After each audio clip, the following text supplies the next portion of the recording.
जय जोहार दोस्तों। आज की इस वीडियो में छत्तीसगढ़ करंट अफेयर सीरीज का पार्ट 2 करेंगे। तो चलिए वीडियो शुरू करते हैं। पीएम श्री योजना का उद्देश्य है, ऑप्शन है गुणात्मक शिक्षा और संज्ञानात्मक विकास, राइट हो जाएगा।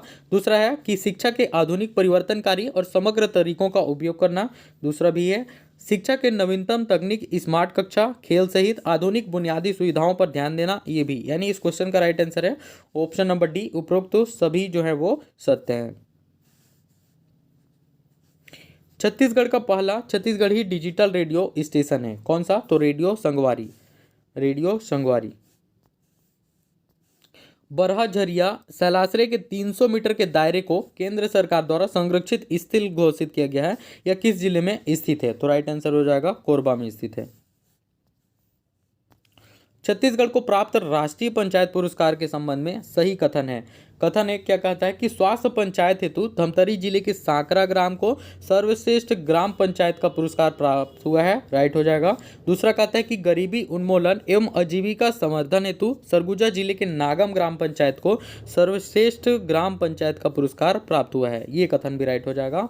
इस क्वेश्चन का जो राइट आंसर है वो ऑप्शन नंबर सी, एक व दोनों ही कथन क्या है वो सत्य है, ठीक है।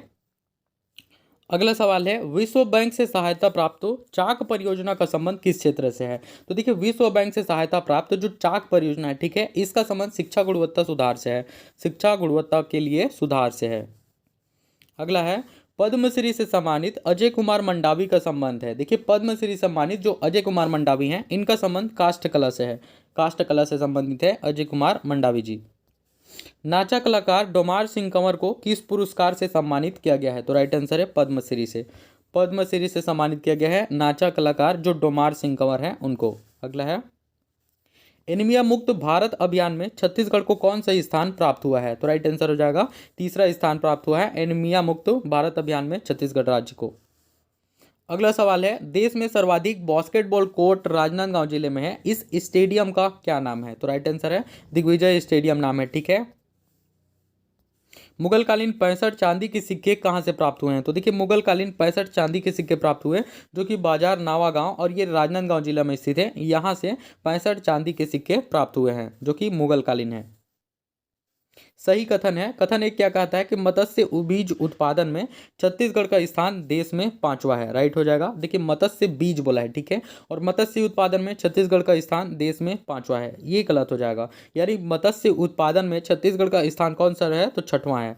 इस क्वेश्चन का राइट आंसर हो जाएगा ऑप्शन नंबर ए, केवल एक। अगला नेक्स्ट है, इंडिया गेट के तर्ज पर शहीद स्मारक कहाँ बना है? तो राइट आंसर हो जाएगा अमर वाटिका, अमर वाटिका जो कि जगदलपुर में स्थित है, ठीक है। यहाँ पर क्या हुआ है कि इंडिया गेट के तर्ज पर शहीद स्मारक बनाया गया है। अगला सवाल है, 12वीं शताब्दी की सूर्य प्रतिमा कहाँ से प्राप्त हुई है? देखिए, 12वीं शताब्दी की जो सूर्य प्रतिमा है ये कांकेर से प्राप्त हुआ है, ठीक है। कांकेर के कहाँ? तो गड़िया पहाड़, कांकेर के गड़िया पहाड़ से 12वीं शताब्दी की सूर्य की प्रतिमा जो है वो प्राप्त हुई है। अगला देखिएगा, हाल ही में नारंगी चमगादड़ कहाँ देखा गया है? देखिए, हाल ही में नारंगी चमगादड़ कुछ इस तरह का दिखता है, ये देखा गया है, ठीक है, जो कि बस्तर में देखा गया है। और बस्तर की कहाँ?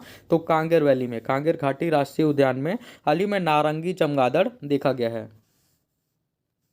हाल ही में किस जलाशय में डेविल फिश देखा गया है? देखिए, डेविल फिश काफी चर्चा में है, इंपॉर्टेंट क्वेश्चन है, ठीक है। ये जो डेविल फिश है ये सीकासार में देखा गया है, सीकासार जलाशय में देखा गया है डेविल फिश। और डेविल ये जो सीकासार जलाशय है किस पे बना है? तो पैरी नदी पर बना है, ठीक है।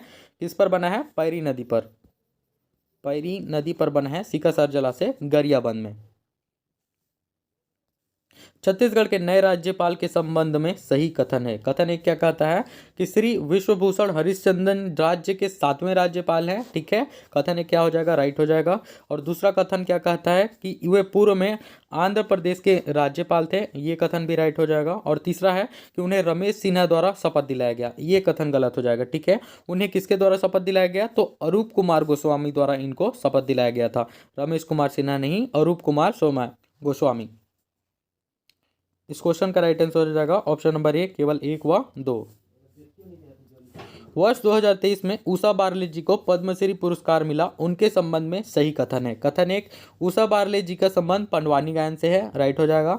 दूसरा है कि पंडवानी गायन के कपालिक शैली की गायिका है, ये कथन भी राइट हो जाएगा। इसका जो राइट आंसर है वो ऑप्शन नंबर सी, 1 व 2 दोनों ही कथन क्या है? सत्य है, ठीक है। अगला सवाल है,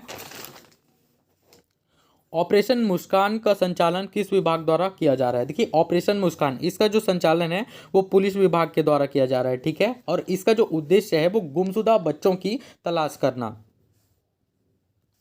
हमर अंगना योजना का उद्देश्य है, देखिए हमर अंगना इसका जो उद्देश्य है वो घरेलू हिंसा से पीड़ित जो महिलाएं हैं, ठीक है, उनको घर पहुंच न्यायिक सहायता दिलाना। ऑप्शन नंबर ए इसका राइट हो जाएगा।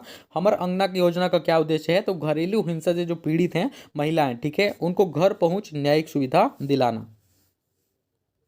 राज्य का पहला मिलेट कैफे कहाँ खोला गया है? देखिए राज्य का जो पहला मिलेट कैफे है ये रायगढ़ में खोला गया है। और दूसरा जो मिलेट कैफे है सेकंड, वो कौन सा है? कोरबा, ठीक है, दूसरा कौन सा है? कोरबा।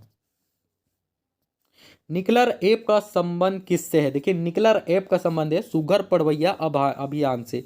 सुघर पड़वैया अगला सवाल देखिएगा, छत्तीसगढ़ विधानसभा चुनाव के दौरान चर्चित चुनई डवाल का संबंध किस विधानसभा क्षेत्र से है? तो राइट आंसर हो जाएगा बीजापुर से संबंधित है चुनई डवाल, ठीक है।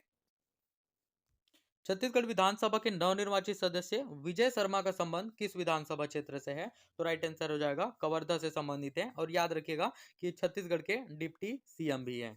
अगला सवाल है, छत्तीसगढ़ विधानसभा के नवनिर्वाचित सदस्य आसाराम नेताम किस विधानसभा क्षेत्र से सदस्य हैं? तो राइट आंसर हो जाएगा कहां से हैं ये? आपका कांकेर से हैं, ठीक है। और ये बीजेपी कैंडिडेट हैं, बीजेपी से ये इलेक्शन लड़े थे और जीत भी गए। कितने वोटों के अंतर से? तो 16। सबसे कम वोटों के अंतर से आसाराम नेताम जी जीते, 16 वोटों के अंतर से, ठीक है। और इन्होंने कांग्रेस के किसको? शंकर ध्रुवा को हराया।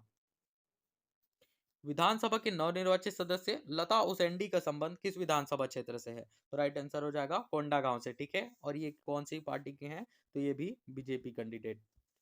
अगला सवाल है, छत्तीसगढ़ प्रदेश में कुल कितने प्रवासी भारतीय मतदाता पंजीकृत हैं? तो राइट आंसर हो जाएगा 17 प्रवासी भारतीय मतदाता पंजीकृत हैं छत्तीसगढ़ में। अगला सवाल है, आचार संहिता के उल्लंघन की शिकायत हेतु भारत निर्वाचन आयोग द्वारा कौन सा एप्लीकेशन बनाया गया है? तो राइट आंसर हो जाएगा सी विजिल ऐप बनाया गया है, ठीक है। छत्तीसगढ़ में बीजेपी के किस नेता ने सबसे अधिक वोटों से जीत दर्ज की? तो राइट आंसर है बृजमोहन अग्रवाल ने छत्तीसगढ़ में सबसे अधिक वोटों से जीते, ठीक है। और ये रायपुर दक्षिण विधानसभा से इलेक्शन लड़े। इन्होंने 67,119 वोटों के अंतर से जीत दर्ज की। अगला सवाल है, कौन कौन से राज्य हैं जहां नवंबर 2023 में चुनाव हुए? देखिए तीन तो आप सबको पता होगा कि एक तो हो गया आपका छत्तीसगढ़, राजस्थान और मध्य प्रदेश, ठीक है। इसके अलावा याद रखिएगा कि तेलंगाना और मिजोरम भी शामिल था। कौन से ऑप्शन में है? तो ऑप्शन नंबर बी में है, मध्य प्रदेश है, राजस्थान, छत्तीसगढ़, तेलंगाना और मिजोरम। अगला सवाल है, छत्तीसगढ़ में वर्तमान मुख्य निर्वाचन पदाधिकारी कौन है? तो राइट आंसर हो जाएगा रीना बाबा साहब कंगाले वर्तमान में छत्तीसगढ़ मुख्य निर्वाचन पदाधिकारी हैं। अगला सवाल है, छत्तीसगढ़ में निर्वाचन के दौरान अभ्यर्थी द्वारा निर्वाचन व्यय की सीमा कितनी तय की गई है? देखिए एक एक एमएलए कितना खर्च कर सकता है, ठीक है, उसकी यहाँ पर सीमा दिया गया है। तो राइट आंसर हो जाएगा 40 लाख रुपए, ठीक है। एमपी और एमएलए, देखिए चुनाव आयोग ये तय करता है कि एक एमपी और एमएलए कितना खर्चा कर सकता है, ठीक है। लेकिन उसके ऊपर पॉलिटिकल पार्टी जो होता है वो कितना खर्चा कर सकती है उसकी कोई लिमिट नहीं होती है। हाल ही में जो ध्रुव राठी है उन्होंने एक वीडियो बनाया था जिसमें उन्होंने बताया कि बीजेपी ने इतना खर्च किया तो इसने इतना खर्च किया, ठीक है। तो ऐसा कुछ नहीं होता है। पॉलिटिकल पार्टी किसी के ऊपर कितना खर्चा कर सकती है उसकी कोई लिमिट नहीं होती है। लेकिन चुनाव आयोग जो तय करता है, ठीक है, वो कैंडिडेट जब एमपी बन जाता है तो वो कैंडिडेट कितना खर्चा कर सकता है उसकी लिमिट होती है। 5 राज्यों के चुनाव परिणाम में भाजपा ने कितने राज्यों में चुनाव जीता? तो राइट आंसर है 3 राज्यों में। भाजपा ने कितने राज्यों में चुनाव जीता? तो 3 राज्यों में, एक तो मध्य प्रदेश, दूसरा राजस्थान और तीसरा छत्तीसगढ़, ठीक है। इसके अलावा तेलंगाना, तेलंगाना में कांग्रेस ने जीता। और जेडपीएम, जेडपीएम ने कहा जीता? तो राइट आंसर हो जाएगा मिजोरम में। मिजोरम में किसकी सरकार बनी? जेडपीएम की। अगला सवाल देखिएगा, 5 राज्यों के चुनाव में कांग्रेस को किस राज्य में बहुमत प्राप्त हुआ? तो राइट आंसर है तेलंगाना में, ठीक है। इसके अलावा देखिएगा कि तेलंगाना में जो सीएम बने वो कौन बने? तो रेवंत रेड्डी जी तेलंगाना के सीएम बने। वर्तमान में भारत के मुख्य निर्वाचन आयुक्त कौन है? देखिए वर्तमान में भारत के जो मुख्य निर्वाचन आयुक्त हैं वो श्री राजीव कुमार जी हैं। अगला सवाल है, मिजोरम में किस पार्टी की बहुमत प्राप्त हुई है? देखिए जो मिजोरम है, ठीक है, यहाँ पर जेडपीएम की का बहुमत प्राप्त हुआ है। देखिएगा मिजोरम में किसकी? तो जेडपीएम, देखिए जेडपीएम को कितना 27 मिला। एन MNF को 10 सीट और भाजपा को 2 सीट और कांग्रेस को केवल 1 सीट मिले यहाँ पर, ठीक है। छत्तीसगढ़ विधानसभा में इस बार के चुनाव में कुल कितने महिला विधायक चुनी गई? कितने महिला विधायक चुनी गई? तो 19 महिला विधायक चुनी गई, ठीक है। देखिएगा 90 विधानसभा सीट है, जिसमें से भाजपा को 54 सीट मिले, कांग्रेस को 35 सीट और एक अन्य पार्टी को मिला, गोंडवाना गणतंत्र पार्टी को, ठीक है, 1 सीट मिला। और छत्तीसगढ़ में चुनाव अगर किसी को सरकार बनानी है तो कितने बहुमत चाहिए? तो 46। अगला सवाल है, किस एप्लीकेशन के द्वारा अभ्यर्थी अपना नामांकन फॉर्म व एफिडेविट ऑनलाइन प्राप्त कर सकते हैं? कि कौन सा एप्लीकेशन? तो राइट आंसर है सुविधा एप्लीकेशन के द्वारा। अगला सवाल है, छत्तीसगढ़ की 90 विधानसभा सीट में 54 सीट बीजेपी और 35 सीट कांग्रेस ने जीती। एक सीट पर किस पार्टी को जीत मिला? तो एक जो सीट बच गया उसमें गोंडवाना गणतंत्र पार्टी को जीत मिला। 2023 के विधानसभा चुनाव में सरगुजा संभाग की 14 सीटों में से बीजेपी को कितनी सीटों का विजय प्राप्त हुआ? तो राइट आंसर है, कितनी सीटों पर विजय प्राप्त हुआ? तो 14 seat. Option number D 14 seat, यानी छत्तीसगढ़ के जो सरगुजा संभाग है, ठीक है, यहाँ पर कितना है? 14 सीट। तो पूरे 14 में 14 सीट जो है वो बीजेपी को मिले। अगला देखिएगा, छत्तीसगढ़ विधानसभा चुनाव से कितने चरण में संपन्न हुआ? देखिए छत्तीसगढ़ विधानसभा जो चुनाव था वो 2 चरणों में संपन्न हुआ, ठीक है। एक तो प्रथम चरण कब हुआ था? तो 7 नवंबर को हुआ। फर्स्ट इलेक्शन कब हुआ? 7 नवंबर। और दूसरा चरण कब से कब तक? तो ये आपका 17 नवंबर को। दूसरे चरण का इलेक्शन कब हुआ? 17 नवंबर को। अगला देखिएगा, एकमात्र क्षेत्र जहां से गोंडवाना गणतंत्र पार्टी के उम्मीदवार तुलेश्वर मरकाम ने जीता, कहां से? तो पाली तानाखार से इन्होंने जीता। पाली तानाखार से इन्होंने जीत हासिल की, तुलेश्वर हीरा सिंह जी ने। छत्तीसगढ़ विधानसभा चुनाव 2023 में कांग्रेस को कुल कितने सीटों पर जीत प्राप्त हुआ? तो राइट आंसर है 35, ठीक है। कांग्रेस को कितने सीटों पर जीत मिले? 35। इसके अलावा बीजेपी को 54 और एक अन्य पार्टी को कितना मिला? तो 1 मिला। अगला क्वेश्चन है, वर्तमान विधानसभा में सबसे कम उम्र, ठीक है, सबसे कम उम्र की विधायक हैं। ऑप्शन है उत्तरी गणपत जांगड़े, कविता प्राणलहरे, चातुरी हरवंश या फिर लता उसेंडी। तो राइट आंसर है कविता प्राणलहरे, ठीक है। ये क्या है कि वर्तमान में छत्तीसगढ़ जो विधानसभा है उसमें सबसे कम उम्र की विधायक हैं ये। इनकी उम्र कितनी है? तो इनकी उम्र है मात्र 30 वर्ष, ठीक है। इसके अलावा याद रखिएगा, और ये जो है वो विधानसभा से बिलाईगढ़ विधानसभा से, और ये INC कौन सी पार्टी के हैं? तो ये कांग्रेस पार्टी के हैं, ठीक है। इसके अलावा पुरुष पुरुष में यदि आपसे पूछा सबसे कम उम्र के कौन है, तो राइट आंसर हो जाएगा राम कुमार टोपो। राम कुमार टोपो, इनकी उम्र कितना है? 31 वर्ष है इनकी उम्र, ठीक है। और ये सीतापुर विधानसभा से इलेक्टेड हुए हैं। अगला सवाल है, इनमें से कौन सबसे कम अंतर से जीता है? देखिए सबसे कम अंतर से जो जीतने वाले हैं वो आसाराम नेताम जी हैं, ठीक है। श्री आसाराम नेताम जी 16 वोटों के अंदर से जीते हैं और ये भाजपा प्रत्याशी हैं। अगला सवाल है,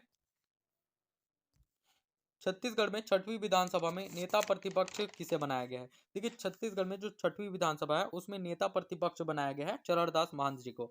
option number C, Charandas Mahant जी को 6वीं विधानसभा में नेता प्रतिपक्ष बनाया गया है। अगला है, 6वीं विधानसभा के प्रोटेम स्पीकर के रूप में किसे नियुक्त किया गया है? तो राइट आंसर है रामविचार नेताम जी को नियुक्त किया गया है, ठीक है। और याद रखिएगा ये छत्तीसगढ़ के कृषि मंत्री भी हैं। क्या मंत्री हैं? कृषि मंत्री भी। 6वीं विधानसभा में विधानसभा अध्यक्ष के रूप में किसे चुना गया है? तो राइट आंसर है रमन सिंह जी को, ठीक है।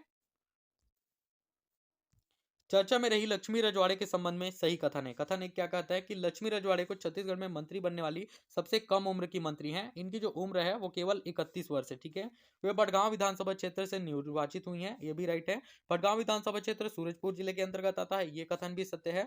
चौथा कथन है कि बड़गांव विधानसभा क्षेत्र अनुसूचित जनजाति वर्ग के लिए आरक्षित है, गलत है, ठीक है। इस क्वेश्चन का राइट आंसर कौन सा हो जाएगा? तो ऑप्शन नंबर सी, 1, 2, 3 तीनों ही कथन क्या है वो सत्य है, ठीक है। अगला सवाल है, 6वीं विधानसभा छत्तीसगढ़ में कितने विधायकों ने छत्तीसगढ़ी भाषा में शपथ लिया है? तो राइट आंसर है 31।